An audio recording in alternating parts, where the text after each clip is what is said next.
ఒక మనిషి లైఫ్‌లో ఫిట్‌నెస్ అనేది ఎంత ఇంపార్టెంట్ అనేది నేను మీకు ఒక ఎగ్జాంపుల్‌తో వివరిస్తాను. ఇప్పుడు మనము షోరూమ్‌కెళ్ళి ఒక బండి కొన్నాం. ఆ బండిని మనం వాడకుండా మూలకు పెట్టినామనుకోండి, ఆ బండి రస్ట్ పడుతుంది. అట్లనే ఆ బండి ఖరాబ్ అయితుంది.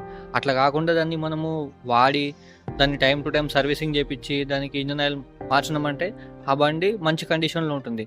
అట్లనే మనం గూడా మన హెల్తీ లైఫ్ స్టైల్‌లో ఉండాలంటే మాత్రం ఖచ్చితంగా ప్రతిరోజు మనకు ఒక 1 అవర్ పాటు ఏదన్నా ఒక ఫిజికల్ యాక్టివిటీ అనేది ఖచ్చితంగా ఉండాలి. అది వాకింగ్ గానీ, రన్నింగ్ గానీ, జాగింగ్ గానీ, జిమ్ గానీ, యోగా గానీ ఏదో ఒక ఫిజికల్ యాక్టివిటీ అనేది అట్లీస్ట్ మనం ఒక 1 అవర్ చేసినట్లయితే మనం ఒక ఇనీషియల్ స్టేజ్‌కొచ్చేసరికి మనకు హెల్త్ ప్రాబ్లమ్స్ రాకుండా ఉంటది. మనం ఈ వర్కౌట్స్ అనేవి చేయకుండా ఉంటే మాత్రం ఒక ఇనీషియల్ స్టేజ్‌కొచ్చేసరికి అది ఒబేసిటీ గానీ, డయాబెటిస్ గానీ, థైరాయిడ్ గానీ, ఆర్థరైటిస్ గానీ ఇట్లా ఏదో ఒక ప్రాబ్లమ్ అనేది మనకు హెల్త్ ప్రాబ్లమ్ అనేది ఇష్యూస్ వస్తా ఉంటాయి.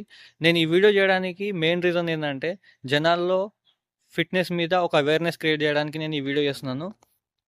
మీరు కూడా ఏమన్నా మీ తరపు నుంచి ఏమైనా హెల్ప్ చేయాలనుకుంటే మాత్రం ఈ వీడియోని వీలైనంత వరకు షేర్ చేయండి.